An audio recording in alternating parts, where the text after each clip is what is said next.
Welcome everyone to Comics from the Multiverse, episode 328. I am Peter, and joining me as always, who can barely keep his noises to himself, is Matt. Hell of a time for a hiccup. So that was fun. It's in Connor's absence, you're hiccuping for him. Yes. Because someone has to hiccup. Who's Connor? Great question. I don't know. Welcome to the show, everyone. This is a DC Comics podcast. We get together every week, talk about the DC Comics we read. Coming up on this week's show, we have Detective Comics 1065, Action Comics 1048, DC vs. Vampires 10, The Human Target issue 8, Sergeant Rock vs. the Army of the Dead issue 2, Catwoman Lonely City issue 4, and a couple from last week, which we pushed because last week was so busy. Try to catch up on all the books we missed as well. So we got Rogues issue 4 and Aquaman Andromeda issue 3. That is what's coming up on the agenda on today's show. So hopefully there's some books in there you're excited for, and we'll get into all of it. But yes, next week's a quieter week though, which is good because I have some Patreon books for October to do, so I'll do them next week with the quiet week. Clicking through League of Comic Geeks, I hit one too far, and I was like, "Oh, next week's nice and quiet." Oh yeah, I have to get caught up on Poison Ivy because I missed that week. Oh sure, yeah. I get caught up on Poison Ivy and the Tom King book, which I still have got to read. Oh, definitely get caught up in that. Yeah. No, for sure, I will. I just work's been stupid busy, so I'm trying to prioritize the week's books. But there's only like 4 books next week, I think, that we're actually reading, so I think it'll be fine. So welcome to the show. Obviously, we sometimes have news. There is none this week, I don't think. Nothing that I saw. We sometimes have news, but not this time. Yeah, I mean, I guess technically we could talk about a certain actor saying that he's back in the movies and stuff, but it's kind of a spoiler for a new movie that came out. Yeah. Neither of us have seen, by the way. Neither of us have seen Black Adam. But let's just say, if you know anything about me, know that I'm very pleased with what this actor said, and I guess we can leave it at that. Sure. Fingers crossed. Cautiously optimistic. But we didn't talk about James Gunn though, did we? Did that news break? Oh, that's this week. Yeah. Do you know what? Yeah. This is actually kind of a big deal. I'm glad you brought that up. So. James Gunn and some other dude, which I'll get the name here. I'll get the article up. James Gunn and James Gunn's friend. Peter Seraphim, that's the name. There you go. Or Safran, sorry. Peter Safran. Yeah, Peter Seraphim. You almost said Serafinowicz, who was in Shaun of the Dead. Yeah, I almost said Seraphim. No, just Safran or Safran, depending on how you pronounce it. DC and Warner Brothers have actually hired these two to lead DC's film, TV, and animation.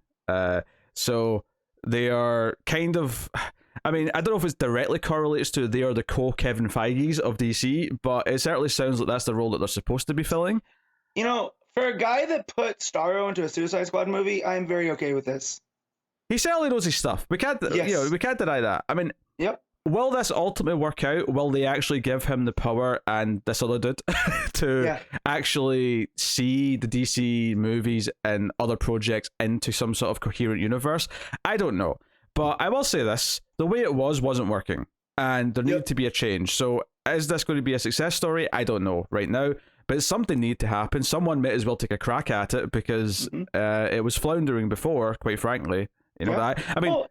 And the guy has a great track record for DC between the Suicide Squad and then Peacemaker, for fan and critical. Yeah. Honestly, the trailer for the Guardians Christmas special came out this week, and it looks kind of delightful as a Christmas special. So, power to him. And I've typically liked a lot of James Gunn's work prior to his superhero stuff as well. So, I'm down for him to have a crack at this. Yeah. I mean, great. Go ahead. I was going to say, look at it this way. Neither of us have bothered going to see Black Adam, and we're DC Comics fans. That should tell you all you need to know about the current state of DC movies. And I love The Rock. And I love the Shazam. I just am like 2 hours in movie theater. I got pumpkins to carve. I just, like, a lot of superhero movies are starting to really blend together, and it's the same with Marvel to an extent as well, where I'm not excited about any Marvel movies coming out either. But I would love to be excited. I would love to care. I can't believe the next Black Panther is out in like 2 weeks. Yeah. And it's sneaking up on me.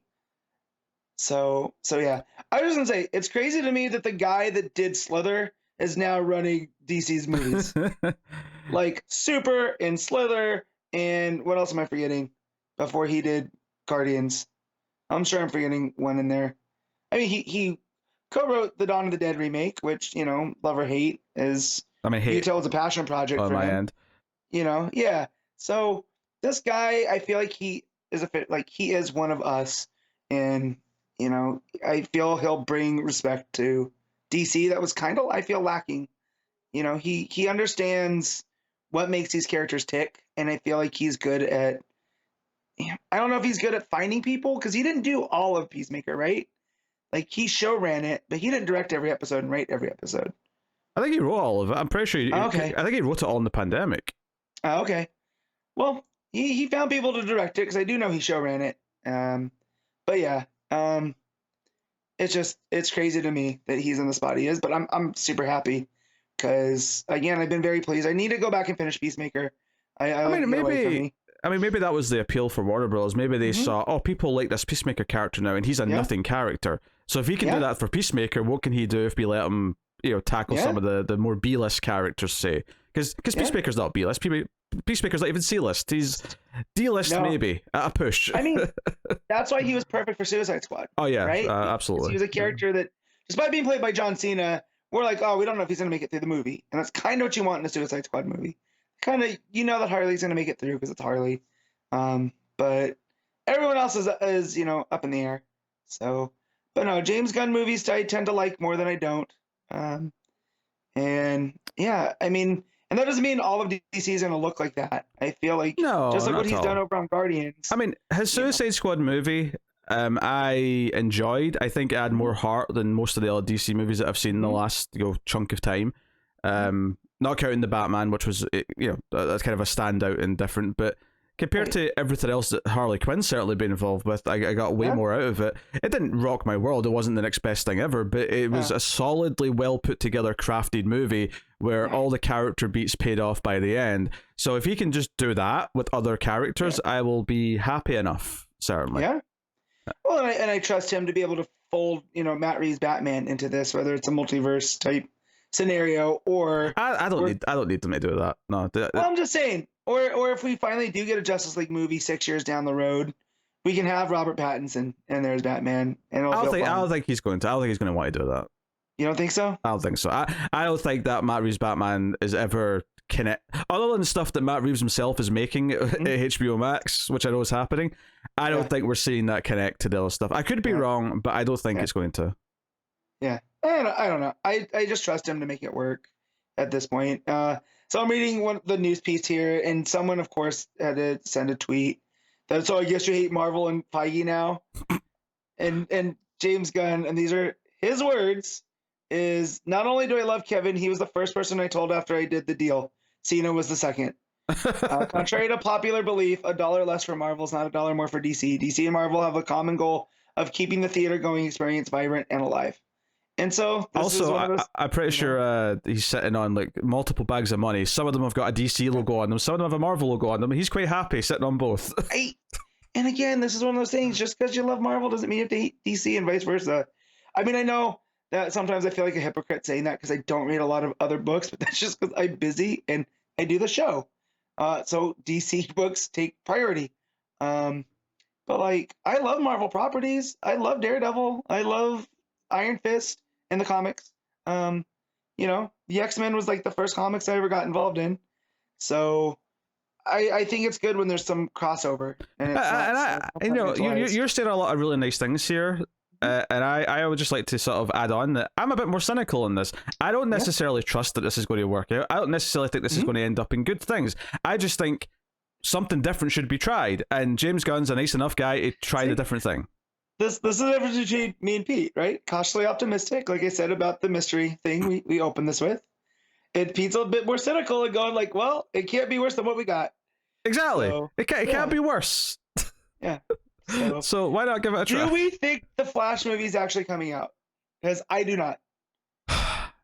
It feels like they are so stubborn about it that they are going to somehow put it out anyway. Yeah. But I don't think it's.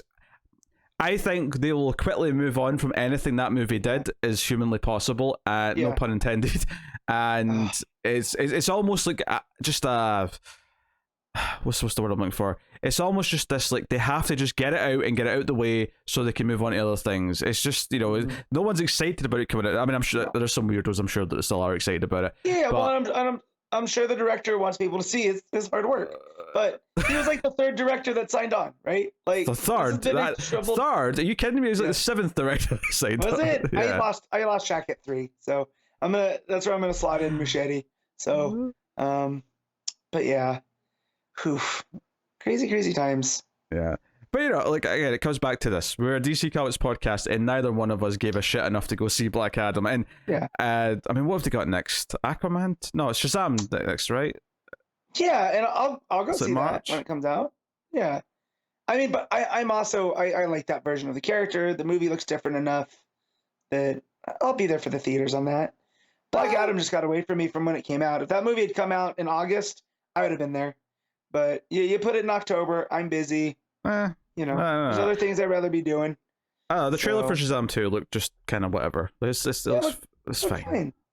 Yeah, there's nothing exciting about it though. Like I like Zach Levi as Shazam, so I'll be there. I will probably not be there. I'll see it. Remember how much of a ration we gave Connor for not seeing it opening weekend? When we did. Yeah, but that was back when we still saw everything day one and talked about it on the show. I know. I just think it's funny how far it went. Where Connor looks like the reasonable one now. We can't have that. I'm surprised he hasn't seen it, given how much Paige likes The Rock. And you know, but granted, I don't even know where Connor's at because he was barely online talking about Taylor Swift last weekend because she dropped a new album. And I haven't really haven't seen him. We did talk hockey for a hot second this week, but other than that, you know. I'm seeing him later tonight. We're doing TV news. Yeah. Well, I'm sorry. He's still Connor. I'm not excited about it. Well, don't worry, Matt. There's always time for a ComiXology top 10. Not if I talked about it. I used to do this with one of my old bosses when he would come through. If I just talked to him about football, he'd forget why he was there. And, you know, he would just have me sign a paper and then he'd leave. Nope. And sorry. Nope, you don't forget. Pete doesn't forget. Nope. ComiXology top 10 time. Obviously, we'll look at Tuesday's, the books released on Tuesday and how that top 10 is shaping up, which is all DC's books, and then we'll look at the rest of the industry from the Wednesday. But this is the top 10 best-selling on ComiXology at the time of recording, which this week is Friday, not Saturday, just in case you're checking to see if this is accurate still. What do you think the number one book is right now from DC? I'm going to go out on a limb and say Action Comics. It is not. Dang. Does it have comics in the title? You're asking if it's detective then, really, yes. But no, it does not have comics in the title. What? It's not Human Target, is it? No. I am lost then. It is Batman Beyond the White Knight. Really? Yeah, that book sells well. I mean, good for them. It sells well. Number 2 is Action Comics, 1048. Number 3 is Detective Comics, 1000, whatever number we're on for that. 65. The title gets cut off on Amazon, so I don't. if the title's too long, I don't see the number. For sure. Yeah. Number 4 is DC versus Vampires, issue 10. Number 5 is The Human Target, issue 8. Okay. Doing very well still. Number 6 is Catwoman Lonely City, issue 4. Number 7 is Batman Fortress, issue 6, which I think that's the last issue of that. Mm-hmm. If it kept up the quality that I saw in issue 1, then good riddance is all I can say about it. Number 8 is Punchline, the Gotham game, issue 1. Neither of us felt the need to try this. Yep. Honestly, I'm not against trying a Punchline book, but it was Tini Howard who I jumped off a Catwoman instantly for. Yeah. And I've read a couple of Tini Howard like short stories from like anthologies and stuff. Yeah. I'm pretty sure that I'm just not into her stuff at this point. Oh shoot. Punchline's put together the Royal Flush Gang. So that might be a read. Well, that's not even I hear good things. I'm gonna send out feelers to my comic book friends. But that's not even a new thing though. That was already set up in the backups to the Joker book. That was like she was messing with. For real? Yeah. Damn it. Y'all are gonna mess around and make me go back and read that in trade, aren't you? I mean, the actual main story was interesting. It wasn't. I know. No, I know. I remember you talking about it, and I kept saying this, and I just haven't pulled the trigger. It was a Gordon book, not a Joker book. Joker was just a villain. But I just like having to pay extra for it because Joker was on the title. Oh no, There's not any agree. extra pages. I agree. Yeah, so that's why I didn't read it. It was Tynion, so I should know better. But hey, we got a little bit of punchline in a book this week. We did. We'll talk about that later. Number 9 is Batman Gotham Knights Gilded City. Okay. And that's then the game tie-in? Yeah, I think so. Yeah. And then number 10 is Sergeant Rock's, or DC Horror presents Sergeant Rock versus the Army of the Dead. On Gotham Knights, actually, the game, not doing well review-wise. Pretty mediocre reviews, and then and this part won't matter to you as much, but from a game performance perspective, in terms of its technical features, it is kind of a wreck. Only gaming people will really understand what I'm about to say here, but the frame rates are pretty bad. It's not running very well in PC even. It's a technical kind of it feels like things changed throughout development, and they had to rush out a kind of I wouldn't say broken product, but one that is. I mean, I don't want to play it, so I'll put it that way. So that's a shame because I love the idea of a game with Dick Babs and others. Mm-hmm. Tim and maybe not so much Jason, but it's whatever, he's there. So there you go. So that's the top 10 for DC this week. Looking at Wednesday though to see how the rest of the industry's faring this week, in digital comic sales. What do you think number 1 is, Matt? Let me click on select all to see what else was out this week. See if there's an X book. Let me go with Axe Judgment Day number 6. Yeah, big finale to the event. Yeah, that is number 1. Number 2 is Amazing Spider-Man issue 12. 12. Okay. Oh, God, they've been renumbering that again. I see. Yeah. 12. Come on now. Number 3 is Wolverine issue 26. That's still Percy's run, going strong. And then we got New Mutants issue 31 at number 4. So people like X books, basically, is what we're saying.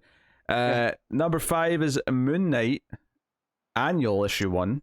Yeah, I might pick that up because it's got Werewolf by Night in it, and I did enjoy that Marvel one-shot show of Werewolf by Night. So.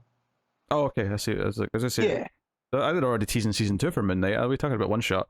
No, they did the presents directed by Michael Giacchino. Yeah, I watched it. Yeah, it was okay. It was fine. It was good. It was okay. Number 6 is Strange issue 7. Okay. Number 8 is The Variants issue 4. Number 8. This is our first non-Marvel book, I think. Star Trek issue 1. Hey, good for Trek. New Star Trek book. By Colin Kelly and Jackson Lansing. Hey, you know those names? Yeah, they do a lot of fill-in stuff at DC, or used to at least anyway. I don't know if there's any particular... what's the premise of this one? Oh, it's a Cisco book from Deep Space Nine. Okay. Interesting. Okay. So, there you go. Number 9 is Thunderbolts issue 3 of 5. That's a miniseries. Does it now feature Harrison Ford? Not that I'm aware of, no. Then I will not be getting it. Okay. Is that a reference that landed or no? I mean, I did see that it was rumored to be in it, but... Oh, no, it's been official. It's official now, okay. Yeah, as Thunderbolt Ross. So he's getting that Marvel money now. So he's replacing... William Hurt, because he passed away. Okay. Well, I mean, he's a good actor. Him playing a grumpy older man, I would never guess. Yeah. That was a shame. When I saw William Hurt in Black Widow, I thought, he looks like he's struggling a bit. It kind of because he had a walking stick, and it's like, that could just be the character, but it kind of had that feeling like, oh no, this feels like the actor needs that, and that's why he has it. So it was a shame to hear he passed away. But yeah. And then number 10 on this all comics list from Wednesday is Venom issue 12. So Marvel had 9 out of the 10 books against all the indies. If you look past that, though, you get like a Power Rangers book, you get Vanish issue 2, Damn Them All issue 1, which is a Cy Spurrier book from Boom. Sonic the Hedgehog still in the top 20. So that's nice. Cool. Admittedly, being in the top 20 is not as impressive because it's taken. This is like without DC. Because if DC were in here as well, you have to assume a lot of these things that are in the. I picked up the R.L. Stine book based off of recommendation. I still have to read the first issue. Stuff of Nightmares. Apparently, it's meant to be a fun anthology horror series. I also picked up Creepshow 1, but I didn't read it, so I didn't get Creepshow 2. So Okay. Yeah. Was Creepshow 2 out this week? Is that what you're saying? Yes. Yeah. Okay. So. Neat. All right. Well, that's cool. And then there's nothing else really interesting. Image had like a horror anthology book out this week, which had a story by Jeff Johns in it. Okay. But yeah, I guess they're just it's issue 7 of 12, so I guess they're doing this anthology series for Halloween time and season, I guess. So wait, which book was that? It's just called Image 30th and That's right. 30th Anthology. I see that. Yeah. So yeah. Yeah. So I just read The Damn Them All, and it's got the artist from Walking Dead. Okay. But it's like an occult detective type story. Seems pretty cool. So might have to go pick that up next week. Because you always need more comics to read, don't you, Matt? I do, but I like stuff like that. It was a new Witches story from Snyder and Jock. Ah, there you go. Hey, I remember that book. It's been a long ass time. Yeah. Anyways, I saw Sexbury and I was like, I've mostly liked what they've written for DC. And okay, well, it's got a cool cover. But I need more comics. Good lord. Yeah, you really don't. I think is the that's the true answer. subtext. Yeah.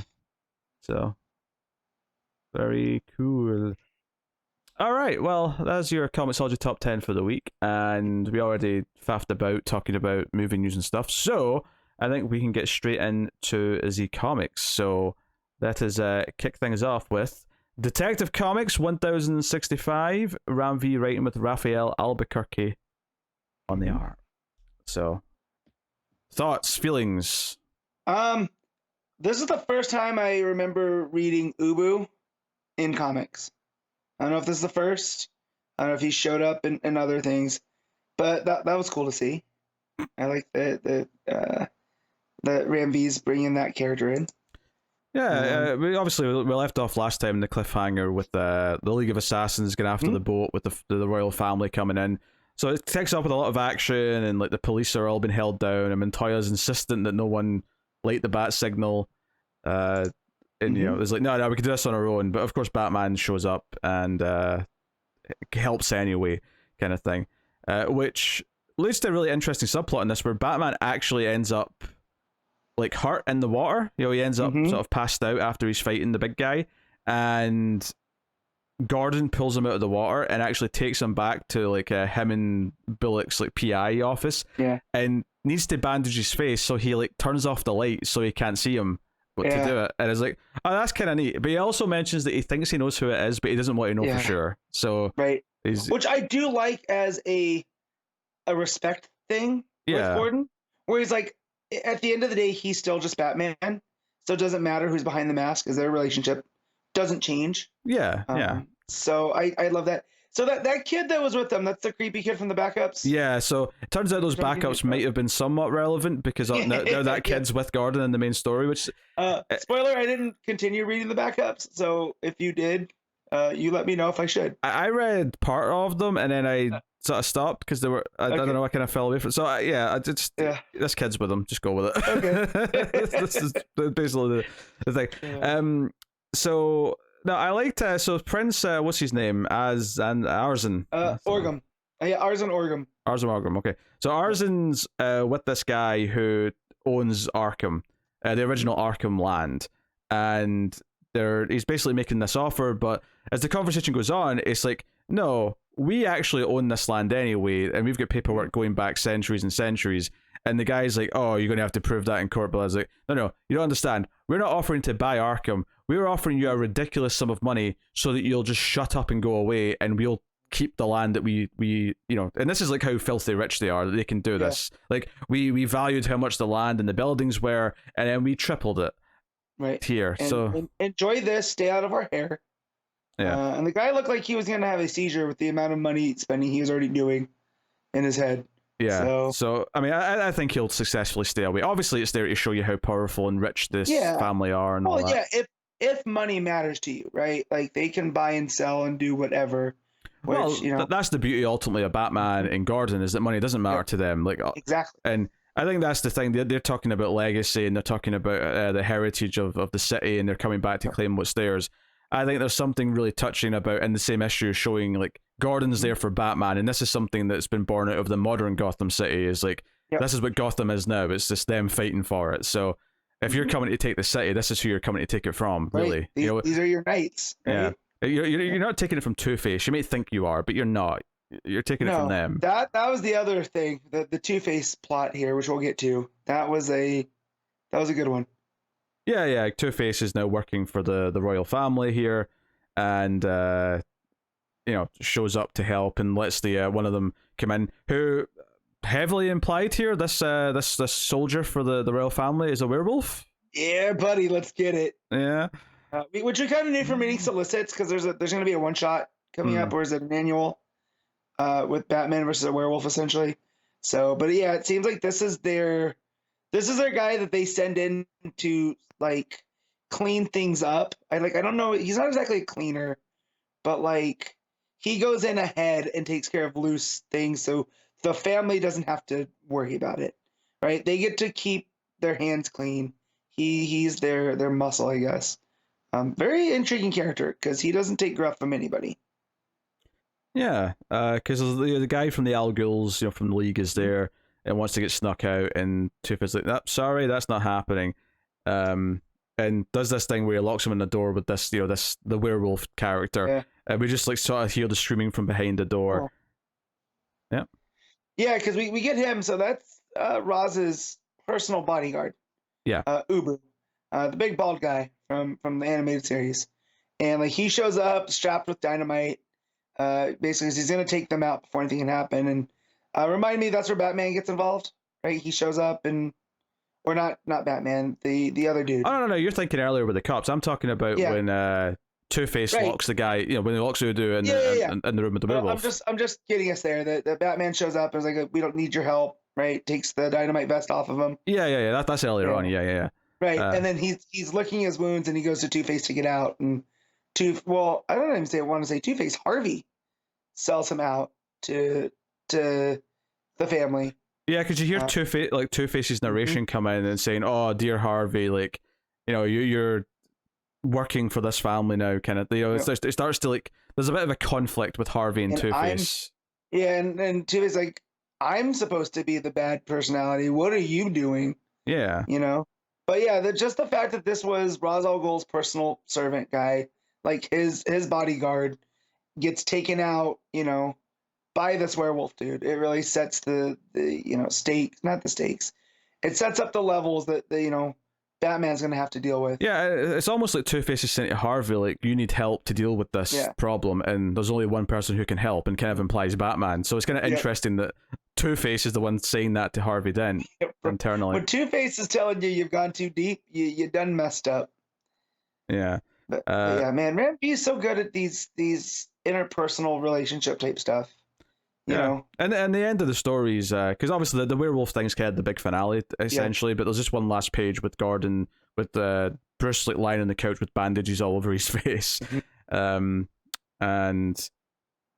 it's just kind of setting up that Gordon needs to be there for Batman, that sometimes he needs saving, and kind of setting up that he's going to be an ally. I mean, Gordon's always an ally, obviously, but specifically in this story, he's going to be an ally in this fight. Well, because I don't think that Gordon, if he was in the commissioner spot that Montoya was in, I don't think he would have hesitated to hit the bat signal. Whereas Montoya is very much about no, we're going to do this on our own. We're the police, we don't want to make matters worse. Whereas Gordon has that personal relationship with him, and they can lean on each other, So if it's bad enough that you think you need Batman, get Batman. And Gordon already understands that. So There's this nice sentiment he has here about how the city is just as dark and depressing as it always was when he first arrived, but there's just this hope that there's someone trying to save it all is, and that's kind of what Batman is. And I don't know, there's a nice sort of general bat sentiment towards the end. But yeah, no, it's a pretty solid issue. I really like the build up and again, just further developing the power this royal family has. Now that one of them we know is a werewolf, maybe multiple of them or werewolves. Well, we kind of know there's something mystical going on with them because the one seer lady has like 3 pupils in each eye, you know. So to see maybe they have like ties to dark magic and whatnot, and that's where the werewolf stuff comes from. But also like, and I don't think this has anything to do with Barbatos, right? But the fact that that's Bruce's fear, that's what form it's taking, right? Because we have this whole thing that he's having panic attacks when he had went to the doctors, and it keeps showing up to him in his darkest moments. And like basically you're not gonna escape. I feel like that with this, you know, the whole idea of Gotham wants to pull people into the dark, but Batman is that hope that, you know, that shines in like the bat signal. And let's not forget as well that, you know, not only were the League coming to like try and kill this family as soon as they arrived at Gotham, because they see this family as super dangerous. Like, you know, like Razi's main man went in with a suicide vest to do it. Yeah. I mean, if that doesn't sell you how much they think this family's a threat, then, you know, nothing will. Also, if Raz was around, this family wouldn't be taking hold, right? If Raz hadn't, you know, got gunned down by Deathstroke, I think he'd be settling for this? I don't think so. You know? Yeah, maybe not. I don't know. But just trying to put over my dude Raz. It's doing a good job of building up like the threat of what this family is, and that Batman's only just scratching the surface. And you know, he spends most of this issue knocked out on a couch, so yeah, you know, it just kind of sells how big the deal this is. And the fact that we can have an issue where Batman's mostly knocked out, and like we've got all these other compelling characters in the story to kind of take it forward, is good because it shows you that Ram V understands that this is an ensemble cast and it's not just Batman. But so. It kind of feels like he's writing, like when he was when we were reading Catwoman, you know, it's so hack to say like Gotham is a character, but it does feel like Gotham is a character in this one, with just the way the family's moving around and how easy it is for them to like get Harvey. It feels like a living, breathing world where there's lots of moving parts, as opposed to it just focusing on what Batman's seeing, which can work for certain types of stories, but like it feels better when it feels like it's a world that he's in, as opposed to just, you know. Right. So yeah, that's good stuff. Albuquerque's art, I can't wait to see the werewolf, because he draws monsters really well. Yeah, we see like the shadow or the silhouette of it here, but just that's all we get. We just get a tease, just a little tease of it. Ubu and his full-on armor, I thought that was super well designed, because I didn't realize who this was going to be. Because again, I'm not familiar with Ubu in the comics, so to see the dude from the animated series, I was like, oh, that's rad. Then I just looked it up, and he's been around since Roz has, since the 70s. So stupid me. But yeah, that design was super cool. Like a super ninja. So, and just like the lady with 3 pupils, super creeps on that, you know. So Albuquerque's the perfect choice, I feel, for this kind of gothic, dark horror story that's being told in Gotham. He's the American vampire guy after all, so why not? Right. I do actually really love that scene where Arzen's talking to the guy who owns Arkham, or thinks he owns Arkham at least. Just a lot of the expressions are really well done. The shock in his eyes, the way he's sitting there with his head down at the end, it really sells the power dynamics in the scene. Like, this guy was sitting there thinking he was part of the rich elite, sitting next to this prince, and then by the end of the scene, he's like, he feels small, he feels little, he feels like, oh shit, I am a small fry in this big potato, if you will. That's not a saying, but I just made it one. So, no, really good stuff. And I never read the backup, I have to be honest. Yeah.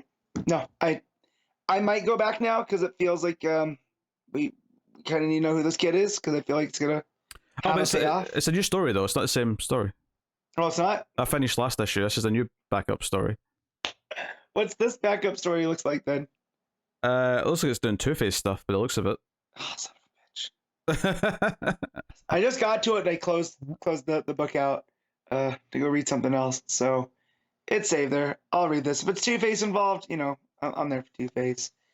So, plus Danny's art, right? It's not Danny anymore. It's not? No, it's Hayden Sherman's the artist now. I'm just taking L's. Just taking L's. So. All right, what are you rating Detective Comics? I'm gonna give this an 8.5. I think I'll go with a straight 8. I liked it a lot. I liked the building up of the family, the sort of the sweetness of Gordon being there for Batman, all that stuff's great. The only thing I would really critique, and I love the tease of the werewolves and stuff, the only thing I'd really critique is that it doesn't really crescendo to like a final moment. It kind of felt, I was kind of surprised when it ended. So that's just a minor quibble overall, but I'll throw it out there. All right. I was going to say real quick, when we reviewed Hellboy with Tim and he gave it a 10 just because it was Hellboy? Mm-hmm. Once this werewolf shows up, just put me on 10 watch. All right? Don't let me do it. Just because I love werewolves that much.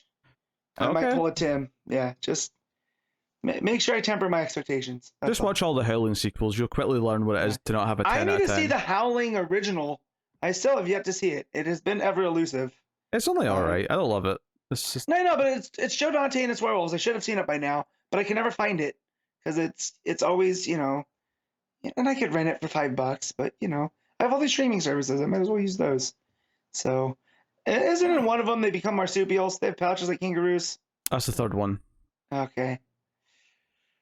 Yikes! I'll get around to it. If you want to watch a movie, just rent it. Yeah, I know. It's never. It might never come to any of the 5 streaming services you have. You know what though? I said that about Dream Warriors because that was always the one that was missing. Every other Nightmare movie would be up there, but 3 would always be missing. Finally, it came on, and I'm glad that it did because that is a fantastic movie. So it was well worth the wait. Maybe Howling's not that, but still. Yeah, I'm not waiting for movies to hit streaming services. If I want to watch a specific movie, I'll watch the goddamn specific movie. I ain't waiting for stupid contracts. You also know how stubborn I am, so. All right. Action Comics 1048, Philip K. Johnson writing with Mike Perkins on the art in this issue.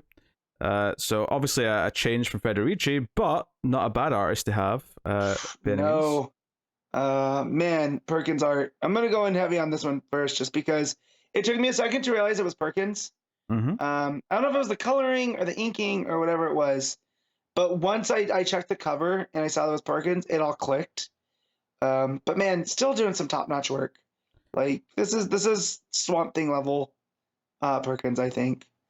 Drawing like from the mundane of Lois at the zoo with the kids to Metallo in the jail cell to Superman fighting new gods, looks great across the board. Yeah, it starts off with Lex coming to see Metallo. He's given Metallo a new body, which Metallo didn't want. He didn't ask for. But Lex is like, look, you're going to come work for me, right? You're going to do this. And Metallo's steadfast. He's like, nope, I'm out of this game. I'm not doing it. When Superman beats your ass again, tell him I said hi. Like, that's like a moment that's in this book. Is it? Yeah, it's such a great little moment. And then Lex gets pissed and he flips the table and then he composes himself. Oh, this is about your sister, isn't it? Because you've got her, you don't want to disappoint her. You're not going to. And it's like, oh god, what are you going to do, Lex? Are you threatening the sister? What is your game plan here? And it's like, oh no, like he's going to do something very malicious to try and get Metallo on his side, and it hurts because like Metallo seems like he's actually maybe not like a goody two shoes necessarily, but he doesn't want to necessarily do anything bad. I feel like he's done being used, right? Because we always get that where they just send Metallo in to like essentially be a thug to Superman because of the kryptonite heart. And I feel like he's over that by this point. And Lex intimates that he's dying because there's something going on with his brain. And you got to think that that's kind of all that's left of Metallo, right? Yeah, he's a brain in a metallic body, basically. Yeah. Right. So, now is that Lex just being facetious, kind of like hitting him with a threat? Like, yeah, I mean, it works either way. Like, it sounds plausible that he's dying because all this has happened to him and he's all the physical changes he's went through. But at the same time, like, if no one ever addresses this ever again, Lex was just messing with him. Oh yeah, but I'm just saying for the state that Metallo's in now, that's why he's so like, I don't want anything. Just leave me alone. I want to be left in jail. If I'm dying, so is my fate. But yeah, no, it's really good dramatics between them. No, it's good stuff. And it's bookended at the end. We'll get to that when we get there. Then Lois is taking the Kryptonian kids to the zoo. Oso Ra and Otho Ra. Yeah. and she's invited Bibbo to come and hang out with them. Hey, oh, dude, you know how excited I got? I love Bibbo. I can imagine. Yeah. He tries to introduce him to ice cream and various things. He talks about eating a gallon of ice cream. So you ever tried to eat a gallon of ice cream? So funny. Bibbo, Bibbo, if that's the way you're eating, I don't think you're long for this world. No, when Superman's your buddy, I guess it's okay. You don't got to worry about much of anything else. I do like that the kids don't understand what a zoo is because of how they were raised. Like, so it's a prison where you keep them captive. Yeah. Okay, Oh, it's a game word where you go as a family to hunt the animals. Like, no. And so I love that. And Bibbo reaching through them by making the animals seem more dangerous than they are. And that was just so much fun. Yeah. The big plot thing, though, is that there's the arrival of the new gods. Particularly at the zoo, you get Orion and Calabac? Calabac. Yeah. Yep. They show up, and basically the fire of Olgrin that Clark used, not on himself though, because obviously if you remember, he used it on the young boy, which is brought up in this scene as well. They're like, no, and then Metron shows up as well, and he's like, on behalf of New Genesis, like this energy that you took from Warworld was supposed to be held. It was supposed to be kept there dormant to never be used because it's super dangerous, and now we all want this kid. We all need to take this kid away and deal with it. And obviously Superman's not willing to let them do that, but it is kind of interesting to see where this goes now, that this power is actually this big cosmic thing that all the new gods are terrified of and they want to deal with. So, well, because remember, if they're the fourth world, Olgrin was from the first world, so this is ancient even to them. And just I don't know a lot about the new gods. Like, I'm only familiar with what we've read through like Mr. Miracle and their appearances here and there. But in every version, Orion is just a real SOB. And I like that Johnson keeps this going here. I like the art especially. I thought, see, when he's like, he's basically trying to justify, he's like, hey, I know this is a big deal, but hey, I was taken from my father when I was a child, so this isn't that bad. Like, he'll be fine. Bro, you're not fine.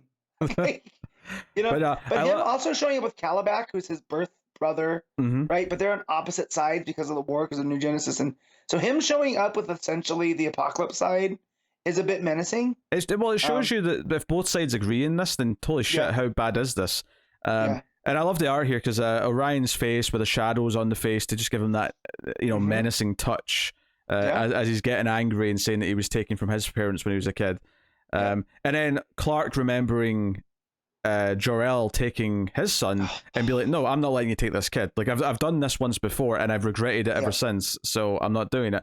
What I really liked about that is that that's relatively recent history. That's from the start of Rebirth or early on in Rebirth, and I love that that's from only a few years ago has now been used to like drive a character's motivations. It feels like, that was important. It's not been forgotten about, because sometimes in comics when you move from run to run, sometimes writers like to just forget whatever the previous run was if they didn't like it. I love that all the history from the start of Rebirth with Superman still seems like it's fairly important, which is nice. Well, and it keeps between this and in last week's or 2 weeks ago, whenever Son of Kal-El came out, right? We got the reference to when John was younger and his powers were developing, but that version of Clark that we saw in there was from the from that mini. Lois and Clark. Before.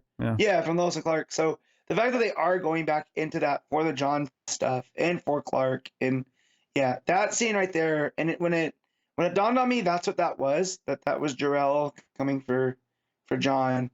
It hit that heartstring. Yeah, and it was super effective. It felt like an earned moment that was relevant to what was going on, that you could understand as a reader. And this when Orion goes for the kid, Superman punches him, and it's like, oh shit, he's throwing down. So you got a big full page spread of them all tussling. Yep. Also, when they show up to get the kid and Superman's not there right away, Bibbo, who's just a dude who owns a bar, tries to fight the new gods, right? Mad respect for Bibbo.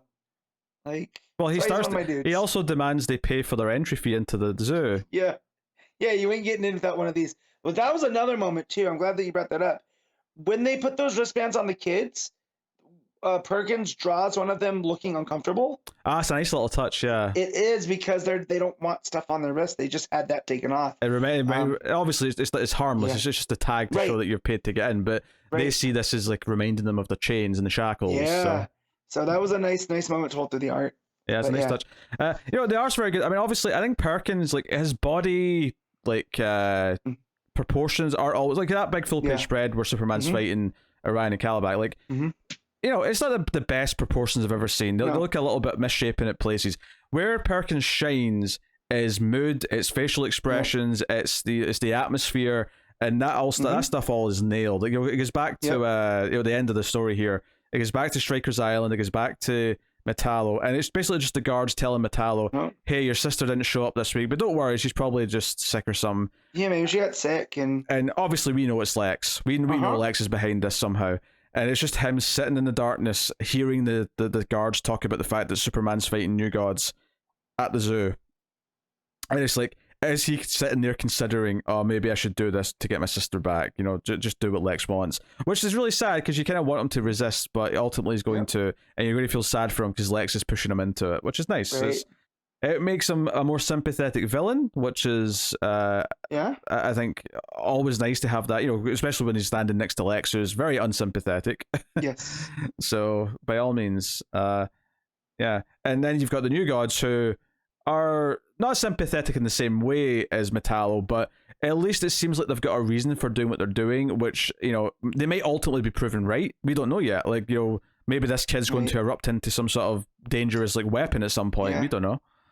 Yeah. But we'll get there with the backup, but there's a moment where they call the Superman family the House of L. Yeah. Which then also reminded me of that story that's told in the future about the descendants of Superman. And there's that one bad one, right? That becomes like the scourge of the universe. Yeah. So I'm wondering if that has, fire of Olgren, if that's a thing that happens later, if that's his line now, because he was mentioned as a son of Superman. So is that, this kid in the future? We don't know, but yeah, super good stuff, super compelling. I liked everything it's set up. I was not expecting new gods to come into it. The only thing I'll really say is that they're billing this as part 3 of, like, Return of Kal-El. Yeah. And Superman, last issue was part 2, and I'm like, these are just 2 separate stories. He happens to just be back in both, but they're not. It's not an ongoing story that's bouncing between them at all. You could totally just read action or just read Superman and you'd be fine. Yeah. Well, maybe they want people reading them more, I guess. Oh yeah, but it's kind of a trick. It's kind of like not a nasty trick, but it's a little underhanded. Yeah. So, I mean, if you're a Superman fan, I can't imagine you not reading both. But there's people out there that unless you're homophobic.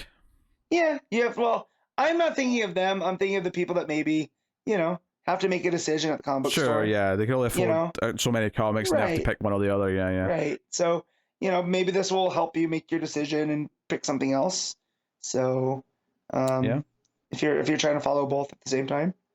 But and then the backup, which is Thaula with Supergirl, and she's sort of learned how to fly properly, and Supergirl's talking about every member of the House of L, which includes Keenan, interestingly. Yeah, I like that. Yeah. I like how she compares Thaula to Keenan, where his powers were a little bit different because of where he gets them from, but he had the this part where he had to learn to control them too, and now look where he is. He's a full-fledged member of the family. Yeah. So I did like that. Yeah. So anyway, this is about Chetel, who is coming in the name of Mongol who was, and wants to cause chaos. And we find out that he is, he's actually survived a lot of Mongols. He's kind of the oldest living Warzone. He's the oldest living Warzone, which is why he's missing all of his limbs. Yeah, and he's still super dangerous. Them up in battle. Yeah, and he's still super dangerous because all of the other Warzones worship him so much that they just do his bidding for him. Like he doesn't need his own limbs in a weird way. They've become his limbs. I like that part too. Yeah. So and also Thalag, her super hearing kicks in for the first time, but she hears something underground in the city, which sets up for our cliffhanger, which is that Chetel has raised this demonic thing out of an egg, which was explained in some of the story here, that rumors are that he won back in the day because he he left this planet, which the planet thought they were done of like the war zones and they were left safe. But he had planted this egg, which hatched this monster, which seems to have hatched under Metropolis here at the end of the backup. So yeah, it seems like it's going to be just a more simple action story, but it is still related to the main plot. We're still dealing with La. It's nice to have a little bit of Supergirl in here in the backup, which is kind of like maybe preemptive of what they're doing with the format in January, which is, the backups are going to feature other super characters, which is nice. So they're kind of already doing that here with these, although it's still by Johnson, so you might expect it'll be a bit more relevant to what's going on. At the very least, it's spinning out of the aftermath of the War World saga. So yeah. So but it's all right. No, I like that. I love all the Channel stuff, because this is what Johnson's been doing so well through the War World is these little stories that make up the characters that, we knew Channel was dangerous, but this going into why he's dangerous, because he's the oldest living war zone and people just listen to him. And that's what makes him dangerous. He has a following. Yeah. The art in the backup is by David Lapham, which is a bit of a tonal shift from the main story for sure. Yeah, it's this very bubbly, rounded figures type that is more Dodson's-esque than... It's a lot more flat as well. There's not a lot of detail, especially in the bodies. I felt there was times where proportions in Supergirl felt off because our body was like drawn with like no detail, and it's so flat in terms of there wasn't much drawn in to give it shape. And as a result, like, her legs look kind of weird. There's one panel, it's when Thawla's superheroines kicking in, and all the dooms around her head. Like, Supergirl's like body shape looks kind of weird because her legs just look so flat. So it's just one of those things where I don't think the art's bad, but it definitely is a different style and a bit more old school, I would say. But no, it's certainly an interesting issue of Action, which I enjoyed what it's doing. So, what are you rating Action Comics 1048? I'm giving this a 9. Whoa, Matt's just dishing out the happy scores this week. Just wait. Well, we'll get to not so happy scores, but Interesting. I will. Again, I think I'll go. That's a little bit under. I'll say 8.5. I think it's really good. There you go. I like everything it's teasing, and Perkins' art was nice. Obviously different from Federici, but. I appreciate that they went with another moody artist because it at least felt a bit more similar than, say, if they'd switched to what the backup is, where all of a sudden it's this bubbly, colourful art. I don't think that would have fit, so I appreciate that. So, very good. DC versus Vampires, issue 10, James Tynion IV and Matthew Rosenberg writing, with Otto Schmidt on the art. So, it's been a very similar story, actually, with these issues. Not in a bad way, but just in that we've got these three plans playing out. And the issue is very much split between these three plots and going through them. So it leaves me with not a whole much to say in terms of overall analysis, other than just there's some fun beats with the various plots as they're going in. You've got Babs and co going into Gotham, and it seems like Damian had Starfire at the ready to take out Black Adam, who comes after them. Yeah, but she has to go above the atmosphere, so she's only good for like one good shot per time. Yeah. So I do like that, storytelling wise, she can't just come in there and start frying vampires all the time. I suspect she's solar powered as well. Yeah, I suspect she'll come in for one big hit in the final issue again. Well, and the fact too that Damien's like, and it's gonna drive Dick nuts knowing that she's working against him. I love that, because what does that mean for Babs, right? Like if Starfire is one of his lost loves, Babs is his ultimate. And she's coming to kill him. Yeah, I did get a little chuckle out of when they get in punchlines there, and she's taking over the black market in Gotham. Yeah, I love that Harley's like, wait, you took my old gig? Like, have you ever done anything original in your life? I don't know. I love that. I got a kick out of that. Yeah. And I gotta feel like that came from Tynion, right? Considering he created Punchline. Sure, yeah. But it could have been Rosenberg too. I feel like Rosenberg has a lot of fun, quippy stuff too, and from other books that I read. But yeah, that was a fun moment. Harley and the naked fight scene, not so much. Like that's more of the Harley that I don't. Oh, give context. Like. You got to skip ahead and say that without. Yeah. So they've Punchline is because since she's taken over, she's like, well, yeah, I'll let you in because overall I'm a businesswoman, but you guys got to do stuff for me. And they go to Babs and they want. Punchline wants her to go kill a human in Gotham that's working against them. And Val's like, no, that's not what I'm doing. I'm here to save lives, not take lives. But of course, Damian goes and does it, and it ends up being Two-Face, which I thought was interesting.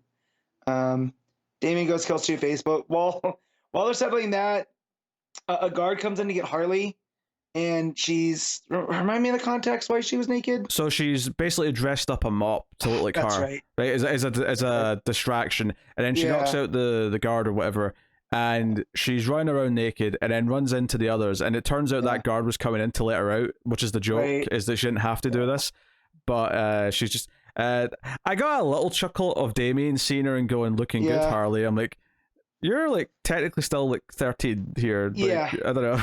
I got a slight chuckle. Not so much that of the comedy I was enjoying. I mean, the setup would have been fine if it wasn't so, I don't know. It was way kind of over the top considering the tone. Did you like, so the other team, Supergirl and Steel, arrive in Australia. He gives Supergirl CPR to, because she is drowned. And then it turns out the water in her lungs is actually Jaina, who did that intentionally to try and help keep her alive, and also is a bit of transport. I didn't mind it, because it does check out with Jaina and her form of water. So that worked out pretty well. Yeah. Them being in Australia and that starkness there is completely different than what we're getting in the Gotham stuff. So I thought Schmidt really shifting between those. You could really tell the difference in the settings. I like that a lot. Yeah, and then they find this tower in the desert in Australia that they were looking for. The other thing of note is Oliver in Smallville. He after talking to Hawkman and trying to get him to turn against everyone, which doesn't work because he's a vampire. Of course. Oliver pulls out a leaf or something and pisses on it, which grows into Swamp Thing. That's his big master plan. He had a bit of Swamp Thing on him that he. And there's some awkwardness afterwards. Where he's like, "Oh yeah, we'll never talk about this again. You peeing on me." The one part of the humor that worked there is the guy that he's talking to. I don't know if that. That's right. It is Grifter. Is thinking that he has weed or something, because he pulls out the leaf and asks him for water, and then when he pees on it, he goes, "Well, never mind. I don't want to share with you." I thought that was pretty funny. The peeing on it was a little bit much, but whatever. Yeah, it does feel like it was going for some comedy beats this issue, because the big fight's about to kick in for the last two.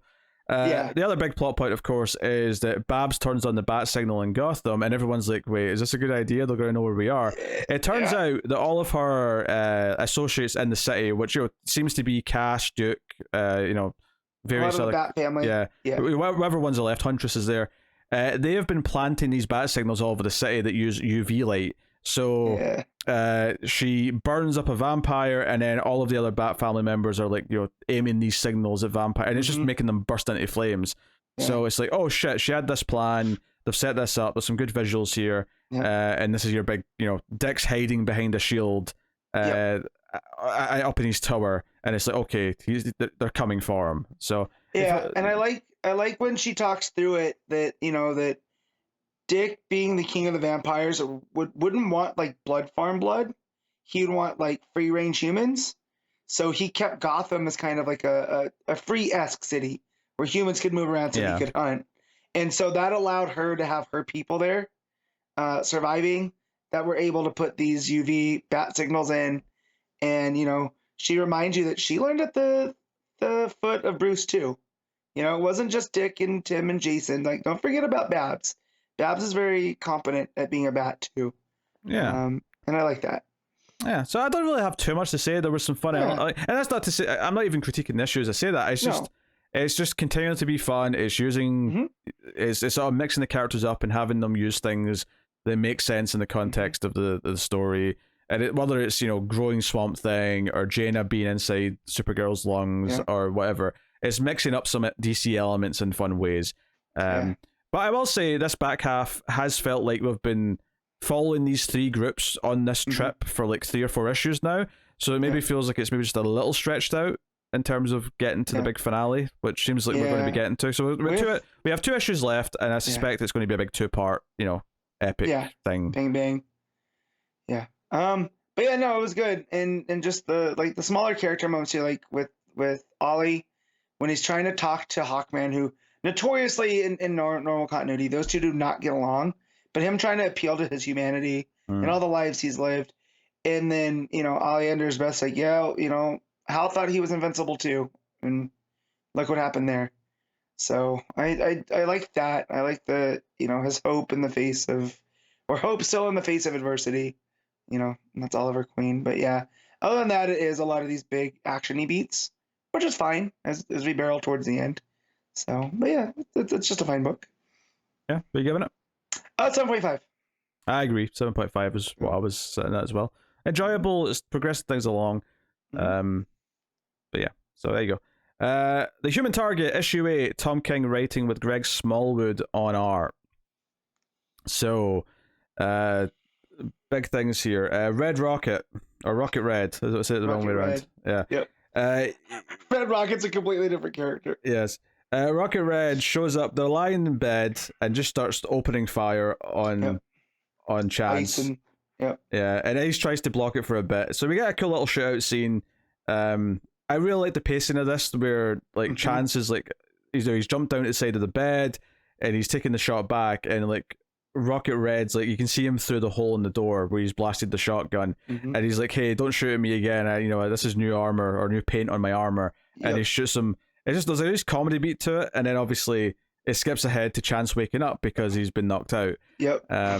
And yeah, so there's a couple of running things here. Every time Chance gets knocked out and wakes up, he always asks for what time it is, and the Rocket Red just says something vague like, "Oh, you've missed lunch," or "You've missed dinner," or something. It's not until the very last time where he reveals what the time actually is. But yeah, so yeah, what did you make of the Rocket Red issue anyway? So I gotta say, unless I'm mistaken, this is the most action-centric issue, maybe since the Guy Gardner stuff. And even then, that was towards the end. But this is a lot of like that shootout scene at the beginning. Like we haven't really had anything like that up to this point. So that was a nice shock to shake things up, as it were. And then just Chance constantly falling asleep. I kept going like, okay, but he got a poison. Like he's missing a day. Yeah, the two things that stuck out to me about this issue is one, Rocket Red tells a story about how, or actually not, it's Chance who tells it in his narration, but he tells a story about how Russia won this war against Napoleon and all that, and it was basically they were willing to lose and lie in wait and then strike when the least expected it, right? And part of me was thinking, oh, is this like Chance is willing to lose? That's the poison. Like he's willing to lose until he ultimately wins, right? We're teasing something there. But the other thing to kind of contradict that a little bit is that at the end, when he finds out it's the end of the day and he gets mad and he's like, "Damn it, I've missed the whole day because of you." Right. It's maybe the first time in the whole book that I think I really felt him care that he was dying. And coming to grips with his mortality. And it's the only time I've maybe questioned that he's not got something up his sleeve. And maybe he is actually scared of dying now. Well, I think so. My rationalization there, right? The part of my brain that wants to be right, that he's got something up his sleeve, is I lost one day because of this guy to find out, to complete my mission of who tried to kill Lex. Like he kind of guesses that it was Guy because of the poison and whatnot, but he still doesn't really have the proof because they killed Guy. It's worth that's mentioning. His frustration. It's worth mentioning Rocket Red is here because he's looking for Guy. Right. He's looking for Guy because he called Guy, and him and Guy are best friends. And that usually, he checked and he's not off planet, and he checked he's not on planet, so that means he must be dead. Because if Guy Gardner's not responding, and so he went to the last place that he, heard that he was going, that was to meet him. And so, yeah, he even, he does the Guy Gardner trick of taking someone up into space, right, and then dropping them so they'll talk. To Chance, and Chance is still replying with basically an F off. I actually like that he recaps the whole plot up until this point as we get that long vertical panel as he's falling through the sky. It's kind of representative of like he's falling deeper and deeper into this story. I don't know, it kind of worked. It's just weird. You don't normally put the recap of the story in the middle of the book, but it kind of worked in this way. It does. But that's where it made me feel like Chance's frustration, not just with dying, but with the overall that, he feels like he's in the brambles now and he's getting caught up on all of them. So it's not as cut and clear as he thought, and he's lost a day of this now. And I just felt that frustration at the end, and I did love that. And that's the art and the story and the words working together perfectly. Yeah, ultimately when he wakes up at the end, it's even though Rocket Red was convinced that Chance had killed the guy, he's heard a transmission from him, which, you know, we get a little explanation for that afterwards, that the Ice sent a recording to him. But yeah, he you know, he gets mad, even though Rocket Red's been friendly enough, handing him booze, and he punches him and kicks him and gets really mad because you took a day from me. I've wasted a day because of you. And Ice has to stop him because she's worried he might kill him. Yeah.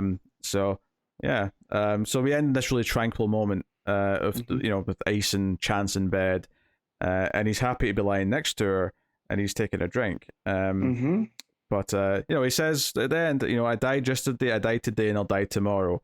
I'm the human target. That's the game. It is almost like it's in big neon lights. Like, don't worry. At the end of the story, he's meant to have died, and it's okay because he's the human target.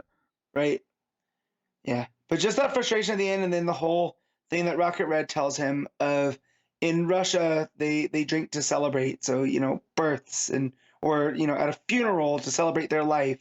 So he doesn't always drink. So then at the end, when he offers him that drink, it's you know, there's nothing for Chance to celebrate. You know, and you know, he smashes it on Rocket Red, which that was a nice touch. You know, but yeah, no, Smallwood's art's fantastic. It's completely different than even the last issue, which was a lot. You know, that last issue was a lot building on the fire and ice dynamic with Chance. A lot of expressions and a lot of talking and a lot of back and forth. Here was a lot more. You know, we got the action sequence and then a lot of him, you know, doing things and having that conversation, but in a different way than last issue. So it's nice to see Smallwood be able to change it up. Yeah, and there's I think one other thing that sticks out to me is, you know, he reiterates at the end with a narration that you know, the reason how Russia won is that to win you have to have nothing to lose. So you have to let, you know, so in that case they let Moscow burn. I think this is maybe setting up this idea that he's starting to care more. Let's assume that he doesn't have something up his sleeve and he's actually scared that he's dying. The reason why he cares for the first time now is because of Ice. The idea that he has something to lose now. So I think that... He had nothing, now he has everything. Yeah, so... I think that's why that final moment feels really better. You know, she's like on his chest and she's, you know, sleeping happily. And he's lying there just looking dead straight up. It's almost like this realization, oh, I care about dying now. And that's why this hurts. It's going to be a real kick in the pants or nuts, take wherever, when it's going to be revealed that Ice did all this. You know, and he was so blinded by this relationship with her that it is gonna it's gonna hurt. I think this is partly why, like, him getting angry and kicking the shit out of Rocket Red and saying you took a day from me works so well, is because it does come quite abruptly, and I think it's abrupt to him as well. I think him feeling this way is a new feeling, and I don't think he's used to processing it. So because he even talks about that with his dad, that he was never gonna get, you know, he wasn't gonna be that guy, he was gonna be the other guy, you know. And his dad, that's why his dad was crying, because he had everything to lose, and that wasn't going to be him. And now, in a way, he's going to become his dad. And oh my God, that falls in, as I'm talking this out, that falls in with the Tom King dad narrative. You know, a lot of his stories are difficult relationships with dads. And man, see, Tom King always finding new stuff as we talk this out. This is why these books are great. Yeah, no, it's fantastic. It's funny. It's almost like, I would say it's on the lower end of these issues, just because I probably wouldn't rank it higher than like maybe 6 of the other issues. But the fact that it's still this good is the compliment to it, and obviously the art's fantastic. The pacing and the action at the start. You know, as much as there's maybe not as much subtle facial expression stuff here, that final page, the way that Chris is looking up at the ceiling as like Ice is lying on his chest, there's so much in that look. When you pair it with everything that the book's been saying, that, you know, that magic is still in there and it's still working like overdrive all the time to get across everything that's happening. There's a performance to the characters, which is great. So what are you rating The Human Target issue 8? I'm going to give this one an 8.5. I will agree with the 8.5. Mm-hmm. So there you go. All right, Sergeant Rock versus the Army of the Dead, issue 2. Bruce Campbell writing with Eduardo, Risso on the art. I did not read this. I had like 3 Black Label books that are huge to read this week, so I did skip this for now. But Matt read it, so take it away.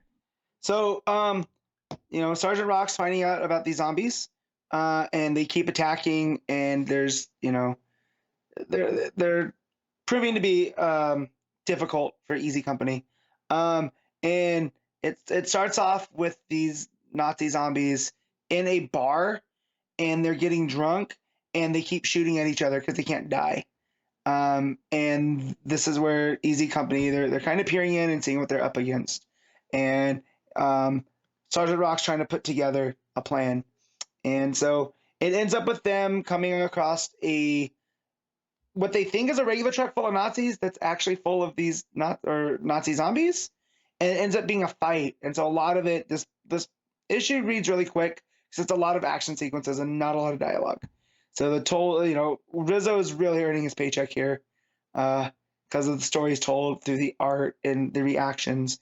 And so they defeat these zombies, and they find out that they're part of something called Project Regenerate.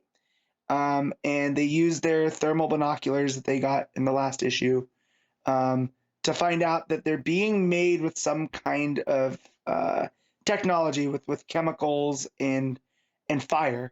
And because they notice that the fire's coming in, and I feel like this is going to be so the book's going to end with a big bang, right? Because if they're using all of this, gas or whatever it is to make the zombies, that's how you're going to unmake them. But they notice this car pull up, and it's got a shadowy figure inside, and the shadowy figure kind of threatens the rest of them. That he goes, hey, the Fuhrer's coming, and we need, supplies of this, and that for him. And the people of the project are trying to tell the shadowy figure, like, well, the supply lines, the war is making it tough for us to do this. So kind of what we have is what we have. And the guy leans out, and it's Hitler's personal doctor, Morrill. And that's where Sergeant Rock sees who they're dealing with, and that's where it ends, is with them realizing what exactly they're up against, and then it's Hitler's personal physician that's behind this. But yeah, lots of fun zombie action. We get Easy Company, blowing them up and taking heads off with shovels and whatever else, and finding out that fire is very effective against these zombies. So yeah, no, just nice, simple, quick read. I like that it only took me like 8 minutes to read, and a week that had some very big other books that didn't, that weren't as quick. But yeah, definitely if you were taking the first issue, this is more of that, just with less actual reading. So I'll give this a 7.5. Okay, cool. Yeah. Catwoman Lonely City issue 4, Cliff Chang, both writing and on art. It's been a long time since the 3rd issue, so forgive me if I don't remember all the supporting characters' names and stuff, because it has been a while. But this was the heist to get into the Batcave, and that's kind of where we start off at the start of this issue. It's them kind of at the entrance, and there's kind of like a magical illusion to like stop people from getting in, which Selena figures out if she just says whatever it is backwards, she'll get in, and it works. They have a couple of false attempts though, and there's a little bit of like dealing with Etrigan, who at first wants to not be on their side, but then is convinced to. But sounds like Etrigan. Yeah, we see some flashbacks to Fool's Night, which was the night that Batman died, and there was stuff going on with the Joker and Gordon and all that. But I think the big stuff to talk about here. Oh, I'm sorry, Matt. Would you like to watch some TV? Not TV, but keep going. Okay. I had the volume all the way down, and it popped back up for whatever stupid reason. Okay. Okay. Yep. So there's some acrobatics to get into the cave, and like a secret sensor that Catwoman has to jump up and press, and all the rest of it. But honestly, other than the fact that Two-Face comes in with his Bat Army to try and take them on, and Selena Poison Ivy sacrifices herself to block them, and like crushes herself under all the rock and causes a cave in. So she has a big death, which leads to kind of a nice thing at the end where there's like a poison ivy looking tree that's grown in the rubble of Wayne Mansion and stuff. But the big thing is like what this Orpheus stuff is, right? So Batman said to Catwoman on his deathbed, you have to get Project Orpheus, you have to get to Orpheus. And they find some footage in the cave of this being used and what it is. It turns out Batman had mixed the Lazarus Pit resin with Bane's venom, and it kind of it basically it negated the bad side effects of either to like just properly like save someone. However, it would only last a short amount of time. So he used it on Alfred, right? So we get this footage of Alfred's like feeble and he's dying, and he gives him this stuff, and he's fine and he's perfect and he's hip and he's spry, but he only lasted a week. A week later, he was like really sick again and he died. And Selina has this realization that this thing that Batman had asked to get to, like, you have to get to this. Batman was asking this because he wanted to keep fighting. He wanted Selina to resurrect him so that he could keep fighting for one more week. He could keep being Batman for one more week or however long it could last. I love this way more than that stupid Batman machine from Snyder's Run. Yeah. This is way better. I like this as well because Selina like has it's like this like hurtful realization that this last request wasn't about her. It wasn't about them as a couple. It wasn't him finally like sort of seeing her as the most important thing in his life. It was still the fight. It was still the war on crime. God. Even in his deathbed, that's what he was asking about. God, you put this in with the Tom King final story that Lark drew. Yeah. And it makes it that much more tragic. He's surrounded by family. He's like, no, hook the drugs to me. I'm going to go out fighting. So I actually really like this as a final beat, and it was because it kind of goes up against this idea that Bruce has always said that anything, imagining a life after Batman is nothing but a dream. It's not real. But the question is that can Selina have a life after Catwoman? And that's kind of what the book starts to get to here. And there's stuff like grown-up Clarion shows up to deal with Etrigan at one point. I'm kind of glossing over some of the ins and outs of the fighting. Because to me, the interesting stuff is the ending, and it is this idea that Selina does somehow get out of this fight, right? Two-Face is caught on camera shooting some of his cops, so he goes back to Arkham. He's not a mayor anymore. Babs is elected the new mayor of the city, and all this other stuff. And it turns out Selina is going to help train Edie, this young woman who's kind of taken after her to be this new vigilante, and she's helping her train. She's giving her hints and tips. She seems to be having something of a romance with old man, Edward, Riddler. I almost said Edward Hitler there. And Joe's so funny about that. No, there's a reason why that popped in my head. There's a TV show in the UK from the 90s called Bottom, and it's a slapstick comedy where they hit each other a lot, and the character named Eddie, there's a joke that comes up where his last name is Hitler, and someone says to him, any relation, and he goes, yes, I've got a mother. And I think that's where that came out of my head here. Thanks. Anyway, so yeah, so she's finding some sort of old age romance with Riddler. She's seemingly okay, and the last scene of the book is she actually meets Barbara on a rooftop, and Babs is basically kind of like Commissioner Gordon here, where she's saying, hey, my dad, like he was like half deaf in one ear, so he was easy to sneak up on. Doesn't work with me. So Selina like steps out from behind the door, and they have this conversation about how Babs is like, look, I want to do this the right way, but sometimes like my dad understood this, Bruce understood this, that sometimes there's some conspiracies and there's some bad things that need to be brought out of the shadows into the light, and someone working outside the system can do that, and that's why Batman existed. And maybe you and your team could be that now. And it's basically asking Selina to sort of be that for her. And it comes right after they're talking about how the city is kind of hard to recognize. There's all these new buildings that are made out of glass that light up at night, and it doesn't really look like the Gotham of old.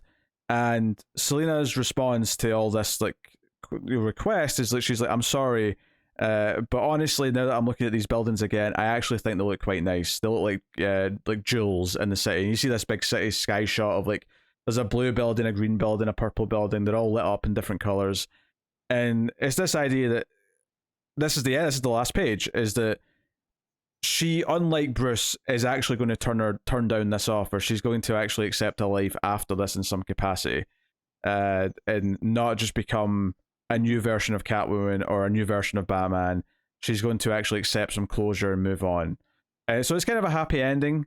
It's kind of this old age, coming of age story about leaving behind all these things, and it's not necessarily shitting on the legacy of Batman or shitting on like how she was with him, but accepting that I'm not like him. I don't have to like stick to this and like be obsessed with it my whole life. I can be something else. I can be happy in other ways. So yeah, it's got a nice ending. I liked it as an examination of her. And to be honest, if I'm comparing this to Batman Catwoman that Tom King did, which is one of the Tom King things that we weren't so hot on, I do think this is a much more satisfying ending to her that kind of separates her from Batman, and like this realization that he was never going to not be Batman and that she can be something else is kind of like a nice happy ending that's brutally honest about who Batman is in a negative way without shitting on him, and let Selena be her own character at the end and sort of move on. So yeah. It's good. I like that a lot. So that Project Orpheus with the name, right? So in mythology, Orpheus is they brought this up in the they did? I just didn't bother explaining it. Gotcha. I didn't know if you knew and why that name is very clever. Yeah. Give the writer all the credit, because so for those that don't know, Orpheus, marries this lady named Eurydice, and she's killed by a snake bite, but he's so in love, he manages to go to the land of the dead to bring her back. And Hades is like, yeah, you can, but just know that you can't look back until you're out of the cave. So he's going, he doesn't look back. He gets to the very end. He hasn't heard from her. He looks back, and she goes back to the land of the dead. And so there's just this whole idea of Project Orpheus allowing him to go back but not stay back. Very, very clever. So good. And even that not looking back thing, you could apply that to Selena, in that she had to move forward and not look back, or she would never have left the cave. Literally in this case, because it's a back cave. But there's some thematic things there that are kind of nice in the way it ties up. That. So I might have to go and read this now that it's completed. Yeah. Because it does sound like a much better version of the Batman Catwoman kind of themes they were going for. Yeah, obviously the story itself is very different, but yeah. Yeah. But just the themes there of Catwoman is post Batman. It's giving Catwoman kind of like a Catwoman Returns style ending in her old age. This was a better story, I think, that pulled that off better. And it gives it gives some dramatic deaths to a lot of other characters. Poison Ivy's dead at the end of this. Killer Croc's dead at the end of this.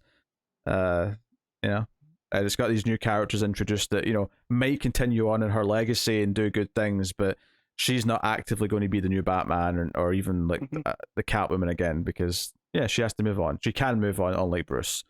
So no, very good. I think I have to just sort of go all out here and give it the 9 out of 10. There you go. Yeah, no, it was such a good, satisfying conclusion where I didn't really know where this was going with the landing, and I never really questioned what the Orpheus thing was, because I didn't think it could be satisfying, but I actually think the realization it gave Catwoman made it so satisfying that I'm like, you know what, this really stuck the landing. Yeah, I do love that too, that Bruce was able to synthesize the Lazarus resin with Venom, and it got rid of the bad effects of both, but of course it only lasts a short time. Yeah. Because it has to come with a cost. And the fact that he gave it to Alfred too, to try to give him one last week of being Alfred. God, that's so tragic. Yeah, but there is like a sweetness to it where Alfred, even he's getting sick again, he's like, no, I will, like, I have very few regrets, but the one regret I will not have is keeping you from doing what you do. So you're going to go out there tonight, sir, and be Batman, blah blah blah. See, this is the Batman I love, is that type of stuff, those big themes. Yeah. And that Bruce is still looking over Alfred after Alfred looked after him all those years. So, man, wait, don't mess up the return of Alfred, please. Don't do this to me. I would debate that there is a return of Alfred, but that's a conversation for Batman vs. Robin next issue. All right, cool. Let's Catwoman Melissa. Rogues, issue 4. Joshua Williamson writing with Leomacs on art. So this is the first of the 2 Black Label books from last week that we pushed because we had so many books to talk about last week that we need the breathing room. So Yeah, we kind of left off issue 3 with them having Grodd's kid and Cold wanting to use the kid as leverage, and that's where we pick up here, more or less. And yeah, they all die by the end, which is not surprising necessarily. It kind of felt like it might have had like the Dirty Dozen style thing at the end. There is that, but there is a death of 2 characters at the end that did come as a shock. Oh yeah, to me. And that was executed perfectly. There's the 2 good characters who you think might get a second chance, who are definitely the nicer of the characters, and that they seem to have turned over a new leaf, and they want to do good. Oh, that one was a heart ripper. But like, I figured Cold at the end. Cold has nothing to lose, right? So he's like, I'm going out on my feet. He has a very I don't want to say generic because I actually quite liked it, but he has a very traditional ending for a character like that at the end of the story, where he's literally just lying on his back and it's his eyes closing and going to white. That is the end of the story. It's very multiple movies and TV shows I've seen have ended with a character dying like this, and but it seemed perfect in the context of this, and him going out the way he kind of wants to, bizarrely. Because I like the idea that like he starts off the story by talking about how his dad was a cop, right? But he got so wrapped up in being a cop, and he wasn't a good guy, that mom left, right? Or did mom die? Mom's not there, so they leave him with grandpa, and he's an absentee father, and so that left the kids hungry, and so they would go beg, and it wasn't, the white collar people would kind of look like they didn't exist, but it was the blue collar folks in Central that would give them full meals. And he goes, and not just the leftovers, like the hot stuff. So I always wanted, to be like them. And so he has this whole, working class edict to him as part of the Rogues. And at the end, it's a man that's striving for relevancy, and he just wants people to remember his name. And there's just something to that he's not just the Captain Cold of the Rogue. He's the Captain Cold. And the Rogues made him as much as he made them by the end. And, we'll get to the ending with what they say there. But, maybe it doesn't go as well as he wanted. But to us readers, Len gets to go out the way that he wanted. Yeah, there's a whole big thing where like he talks to Grodd to negotiate, and Grodd even offers him a job and tries to resolve it all peacefully. He's like, here's the mirror gun, Mirror Master's dead. You figure out how to open this up, because they put all his gold in the mirror universe. In a mirror dimension that only Mirror Master really could navigate, and without him, it's going to take a while. Yeah, and it's like, but you've designed the cold gun, and you've worked with him a lot, so you get my gold back, and you can work for me. And when he basically declines, or he threatens to kill the kid, Grodd's like, go ahead, I can make another. And then Grodd's wife's like, no, don't do that. Dude, Grodd. I know. He comes off as so vicious, but you get this big moment where Cold looks down at the mirror gun after he's been handed to it, and because Grodd's compared like working for him as you have a real job, like an assembly line, because that's what he was doing back in issue 1. He was working at an assembly line, and he was miserable. He hated doing that. He looks down at the mirror gun, and then he has this moment where he looks around at his sister, at Bronze Tiger. He smiles and then snaps the gun in Grodd's face. And that's where it all goes to shit, and he starts freezing apes left and right. What's his face? Grim, not Grim. No. Other one. Heat wave. That's what I'm looking for. Gotcha. In my head, I was like, "It's not Pyro. What's the asshole's name?" Heat wave. Yes, Mick. Heat waves, like burning fools. So we get all this big payoff, this big action. There's a lot of Grodd trying to smash at him firing ice. I love that not only does Grodd end up losing a fist at one point because it's frozen, eventually the cold gun is like damaged, and it's like, oh, you shouldn't fire that because it's going to like rupture or something. Yeah, and it does. It creates this big cold explosion. Although this is after he blows off Grodd's head with the cold gun, actually. Yep. So what I like there too is so when Grodd's telling him he'll have like a position for him as a, basically on the assembly line, was that Grodd using his telepathy to get in there and really try to mess with Len? I mean, he said he kept tabs on him, but I mean, he could just be using that. Right. Or is it just like him guessing because that, that he wouldn't amount to much? Like this shows the difference between Grodd and Cold, right? Is that Grodd was never part of the Rogues. He was always seen above them. So, this is him kind of giving him the dressing down that he thinks Cold deserves. Yeah, Grodd wanted to always be like what he is now in this context, which is a ruler, a leader, someone who was in charge. And the Rogues never really necessarily were after that. It's always the next job, right? They're always about getting the score, spending the score, doing the next score. And so, but yeah, I didn't know if that was him using his telepathy there, because there at the end he kind of has it, because that's where he thinks he has Cold dead to rights. But I do love that he goes to swing on Cold. Cold hits his fist.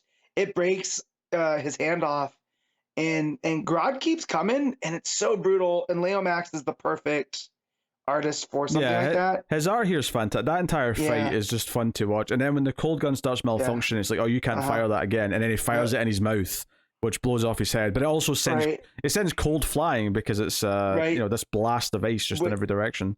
Which then makes it snow in Gorilla City, which gives us a nice that was beautiful. Go off on. Yeah, so good. Unfortunately, even though Glider and Tiger hand the baby back to Grodd's wife outside Gorilla City, they get shot by the squad that's been sent by Waller or whoever it is. Mm-hmm. It's the DEO. Sorry, Chase. Yeah, it's Agent Chase. Yeah. And then it starts to snow, so we get this snowing in this Gorilla City, and it's kind of this sweet thing, and then we get this perfect ending where it's snowing, and Cole just says "cool" as his eyes shut and he dies, and that's the well, it's not the final page, but it's like his ending. And the final page is just back at the bar, the where all the criminals went. And I'm saying, oh, did you hear the Rogues got killed? Captain Cold got them all killed in Gorilla City. But so it ends in this kind of thing where you're looking at the photo of the Rogues on the bar. So it's just this nice. Honestly, and he goes, and Cold always had someone else pay his tab. Yeah. Which that's gonna be his story going forward, right? That he's gonna live in infamy, that people are gonna know his name, which ultimately what he wanted. But it's not like Cold got them killed, right? I mean, he got the last two killed because of the DEO. Well, he brought them all there for that mission, so I'd argue he did get them all killed. Yeah, but it wasn't like just the whole idea that he brought them there because he had nothing left to lose either. Like, I don't know. It just felt a bit less sinister than that to me. I don't know if I'd call it sinister. I would just say that he just didn't care.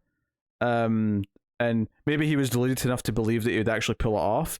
But yeah, I do think he is responsible for everyone's death pretty much. Certainly, like everyone in this last issue, because like everything goes down because of the choices he makes.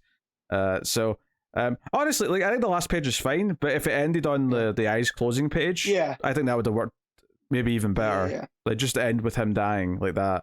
I think would have worked. When Bronze Tiger, so you see him take out this army, so they point out that they would know the tunnels are there because Grodd had all the designs and whatever, and Gorilla Grimm designed it, and that they'll be coming. So as Glider and Bronze Tiger are trying to get out, they're faced with this army of gorillas, and Bronze Tiger takes them out, and that's another great page in silhouette. But he does it without breaking his vow. He doesn't kill any of them. No, you're just like, oh, this is so good. And then when they get out and the DEO kills them, you're just like... It's not only that from him, but it's also the fact that Glider doesn't want to hurt the baby and gives the baby back and wants to work with kids, and that's what she was doing at the start of the story. Right. These two feel like they deserve a second chance, and they're just shot on sight because they're part of the Rogues. And it was a really depressing kind of ending, sadly. Yeah. And you could argue that's that's what the ending means. It's like they were paying Cold's tab. They paid his tab, and that's where I was going to get to. Whereas everyone else kind of died in essence of the mission, where Trickster got killed because the baby and whatnot, and Mirror Master and Magenta were kind of taken advantage of. So, those two were stuck paying his tab on him trying to make a name. So, but yeah, man, no, Williamson, the Rogues, matching him Leomacs with the art. Like, especially this issue, definitely hit on some of those, basket full of heads kind of gruesomeness. That Grodd fight with the stump hand, so cool. Yeah.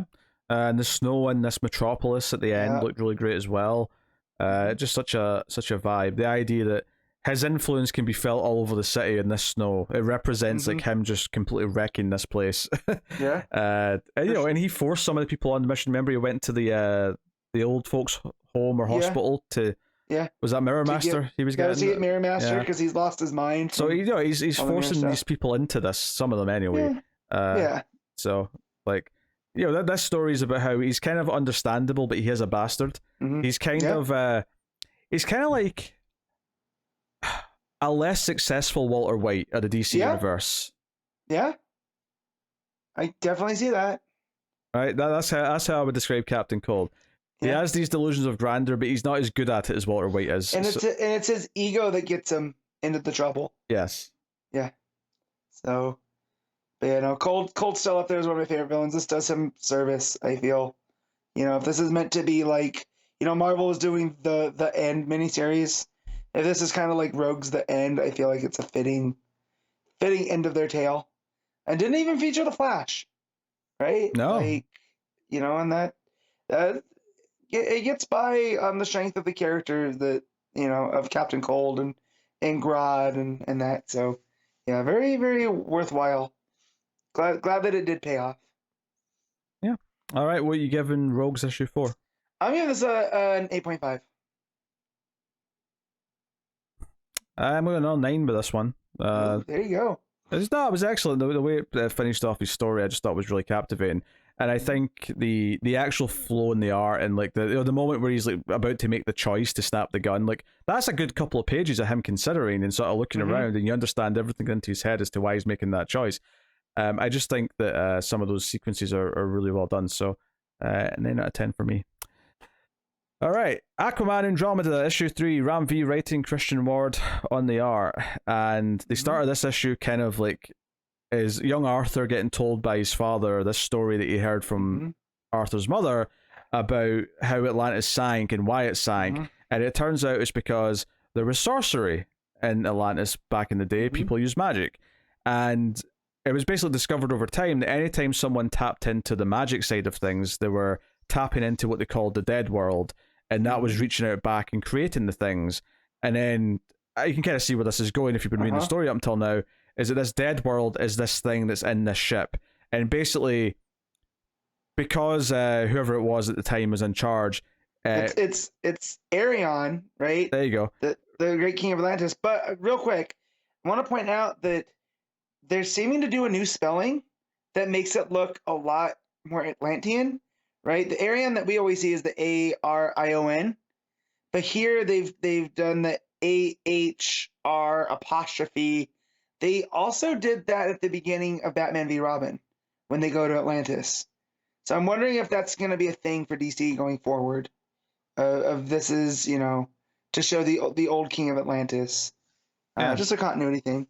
Well, anyway, he basically fears that Atlantis will sink. In fact, the whole city fears it, because this is back when Atlantis wasn't, it was on the surface. It was above the surface. Yeah, it was on the surface.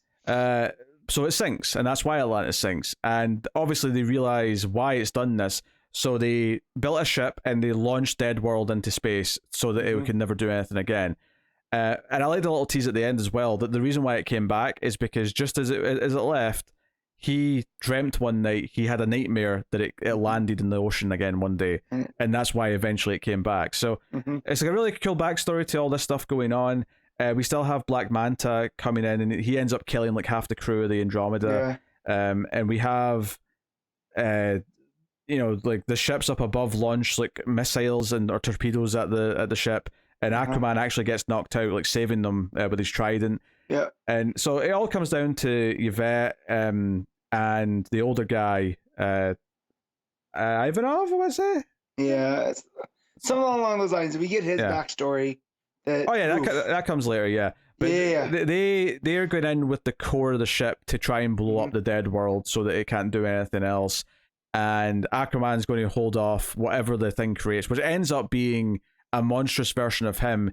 And what's cool about that is that he's not sure if that's like his fear or Black Manta's fear, because Black Manta's also there. So you get this kind of like three-way fight between Aquaman, Black Manta, and this big monstrous version of Arthur. because it comes back very in. Very Cthulhu-esque. He's got like a Cthulhu beard, yeah. But Yeah. this comes back into play from something else that his dad said to him in the flashback at the start, which Arthur asks, "Am I a boy or am I a king?" And this at the end here is like he feels like he's a boy being attacked by the big king version of Aquaman. So there's kind of it's tying back into that as well, which is really cool. So no, like, all of this is really great, and it's got this thing where the old guy, like you can kind of tell it's building up to him like sacrificing himself to save Yvette. And he tells the story like, you know, he keeps seeing this girl in this yellow raincoat holding like a doll, and he tells this awful story in the 90s where he was with his crew at the tail end of the war, was ferrying illegal immigrants across the sea, and this girl was one of the passengers on this little dinghy that they were sort of towing through the water, and because they were under threat of being caught by the Italians, his commanding officer told him to cut the line. And that's where the first flashback, when he's telling this story, ends, is that he feels guilty because he cut the line and he was looking at this little girl's face in the water. As she drifts away. Boat. But then it gets worse. It turns out that they can't have anyone find this dinghy of people. So his commanding officer makes him shoot all of the people on it. And so he has to shoot everyone on this boat and then ending with the little girl. So he has this memory. So this is his redemption. He has to like redeem himself by trying to save the world by stopping this thing. So, you know, it presents this really tragic backstory, and this is where, you know, the art from War really excels, because the images of like him with these just the lights of the ship behind him, the silhouettes, the dinghy drifting off into the water, it's also atmospheric. Like all of this is atmospheric. It's what we've loved about this book since issue 1 is just the atmosphere around everything. And the tone of it is more horrific than any of the monsters, any of the other violence. Is that dinghy floating away, man, it just gives me chills. It's the same with because there's early on there's the guy on the Andromeda who's freaking out and he accidentally shoots one of the ladies that's with the Yvette, and he's like, oh, she came right at me, you saw. So everyone's starting to panic and lose their minds, and it's a really good example of like, this is why the dead world has to be destroyed, because if this affects the rest of the world, like the world is screwed, like, you know, it's not going to survive. So, you know, there's a really good build up of that sort of stuff. The colors are glorious. You know, when Aquaman's like swimming off to go to this dead world, all the purple in the water. Purples and blues and pinks and greens. There's a lot of really, the palette's very varied and really paints this kind of like alien world underwater. And there's that great 2-page spread as Aquaman's walking towards this big evil Cthulhu looking Aquaman, which is really great. Also, I just noticed that Black Manta's got what looks like a lightsaber in his hand. So, you know, point that out as well. So, yeah, there's a lot of great action here where, like, Yvette's trying to swim away from the ship with the dead stream's on, and she's basically not going to make it, but then just at that last moment, Aquaman grabs her and swims really far. He's also holding a Black Manta, so he's saving him too, because he's Aquaman, he's a hero. He's not going to let him die.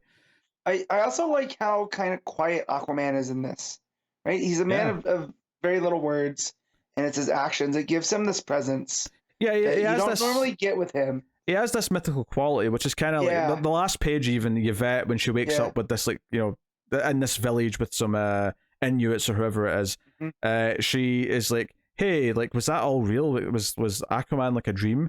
And the woman says, no, he was real. Like, he's as real as any story in the water can be. And that's a big thematic thing in this as well, is the idea that the water remembers. Aquaman knows her father's name at one point, and he's like, the water remembers.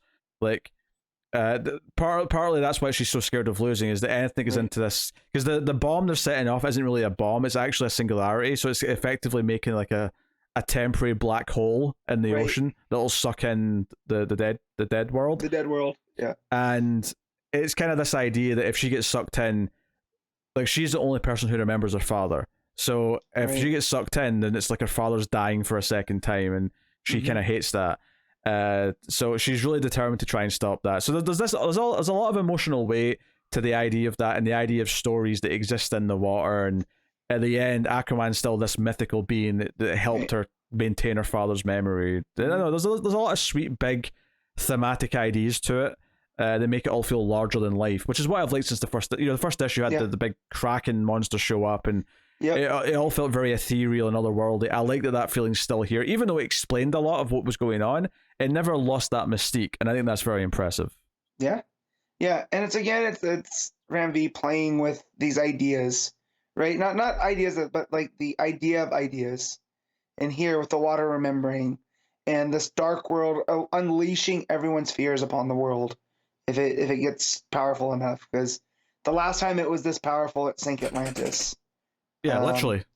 Yeah, so like, it's him doing that thing that I love, where he's playing with ideas.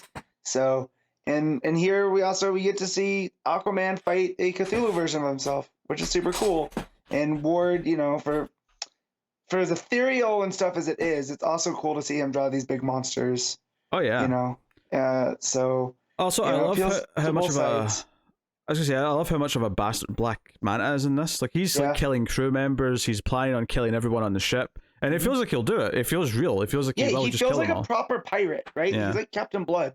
He's gonna go on there, no quarter given, and take out, But yeah, it's MV just coming up with wins all the time.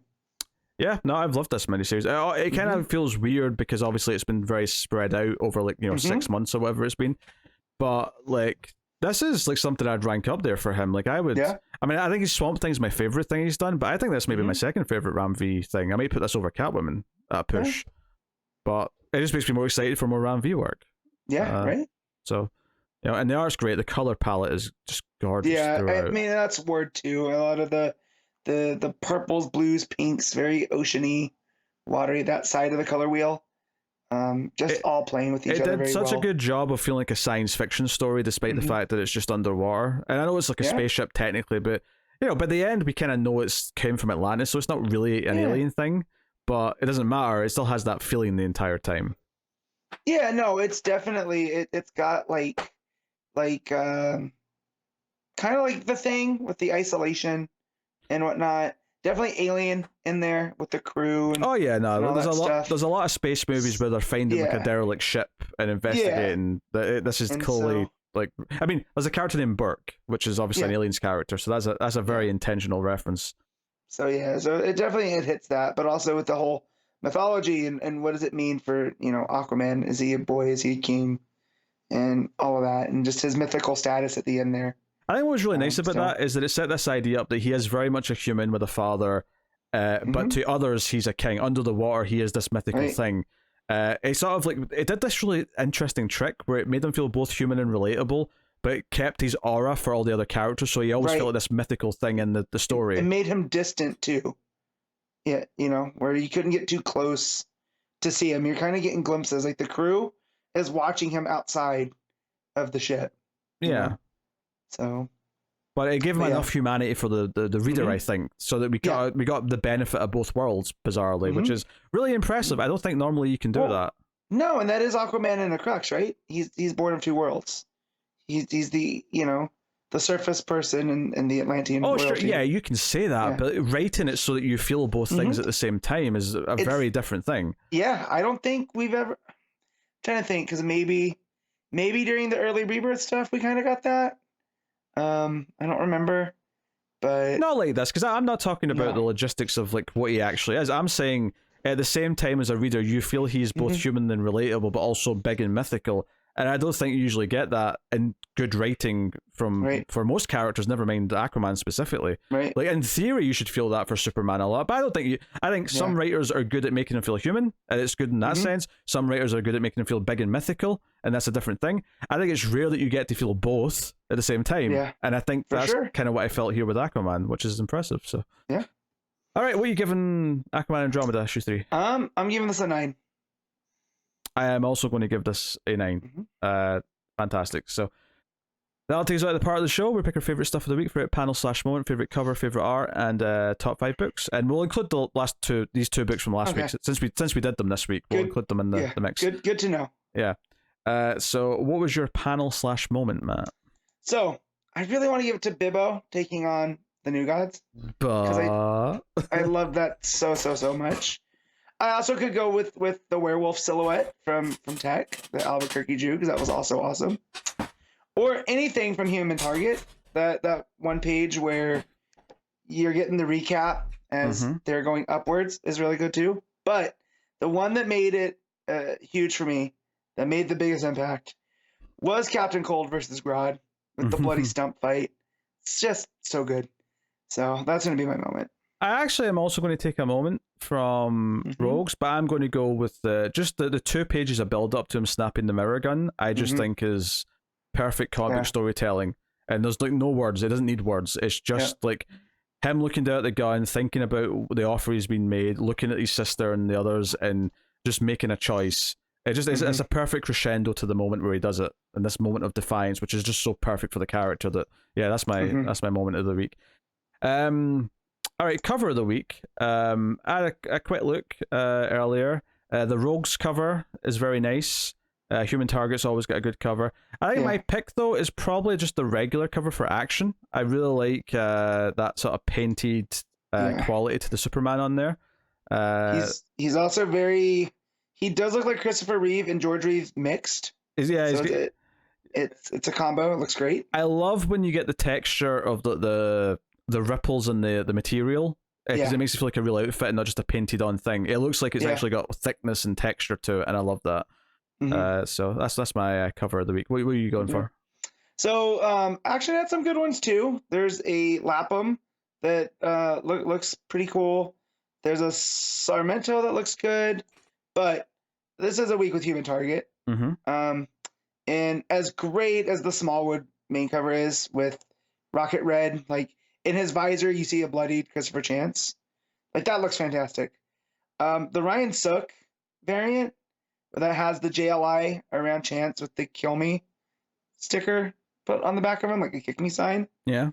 It just is the whole vibe of this book in one image. So that's going to be mine. Cool. All right. Art of the week.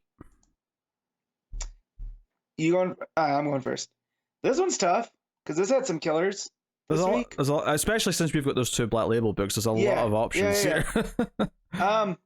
Perkins is great. I don't want to take anything away from Perkins. Perkins is great. Same with Albuquerque on tech. But anytime Human Target's involved, I feel it's like Smallwood.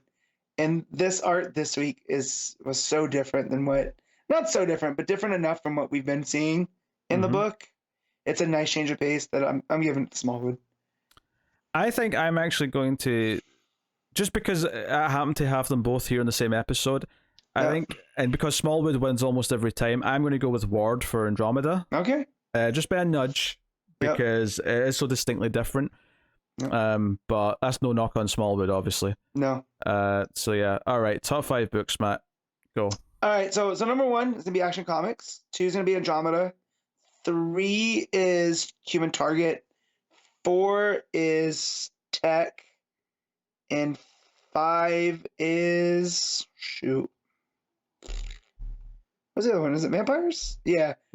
No. Yeah. I'll give 5 Vampires. Okay. My number 1 is Aquaman Andromeda. My number 2 is... I messed up my order, so if we want to take this back up. I forgot about Rogues. Oh, go on then. Do your top 5. Yeah, gotcha. All right, so top 5. Number 1 is Action. 2 is Andromeda. 3 is Rogues. 4 is Human Target. And 5 is Tech. Okay. My number 1 is Aquaman Andromeda. My number 2, I'm a little conflicted here. Because not only are Rogues and Catwoman and Lonely City very close, they're also very similar in terms of the fact that they're both stories about the older version of these characters and like how their stories might end, but obviously with very different outcomes because they're very different characters. I think I have to go Catwoman number 2. I think I like Rogues as a book overall more, but I think the ending of Catwoman landed so goddamn well that I need to slot that at number 2. Number 3 will be Rogues. Number 4 is Human Target, and God, how many issues of Human Target only get to number 4 on my list? That's insane. Yeah, for real. And then number 5, I will go with Action. Yeah, Action's my number 5. So there you go. That is a top 5, and that'll take me on to the part of the show where I tell you what's coming next week from DC Comics. So coming up next week, we have Batman issue 129. We have Dark Knights of Steel issue 8. Poison Ivy issue 6, Batman the Joker the Deadly Duo issue 1, which I know Matt's definitely reading. Nope, miss me with that. Yeah, Gotham City year 1 issue 2, I had a very interesting issue 1, so I'm excited to get to that. Sword of Azrael issue 4, The Joker, the Man Who Stopped Laughing issue 2, The Champion of Shazam, the New Champion of Shazam, I should say, issue 3, Monkey Prince issue 8, and Batman Nightwatch issue 3. So a bit of a quieter week, but I am really excited for the Shazam book and for Gotham City Year 1. Plus, room for some Patreon books next week, which is nice. So I'll get those done. So that's cool. But yeah, that's what's coming. So I'll take this time to thank our Patreon producers for the month. So thank you to Tyler Heston, De Palacios, David Short, Boardnow, Christopher Moy, David Brown, Al Tradesman, and Alison M4Dice. They are all producers, tiers or above, over at patreon.com/MailFuzzTV, where you can support the content, not just this podcast, but all the content, all the movie podcasts and TV episode reviews that we do at MailFuzz TV and MailFuzz Movies. But of course, you get early access to Comics From The Multiverse. You get it whenever it's ready on the Saturday versus waiting to the Sunday, which is quite late, depending on your time zone, but you get it a little bit early if you're interested in that and helping keep all the content coming. But that is the show. You can also support us by liking, subscribing, dinging the bell for notifications on YouTube, or giving the podcast 5 stars and a review on iTunes or wherever you get your podcasts from. Any and all spreading of the love does help. And of course, you can get us on Twitter at DC Comics Podcast. I am so hungry, so this is the end of the show. Thank you very much for joining us. We appreciate it. Keep reading DC Comics. And remember to never get lost in the Speed Force.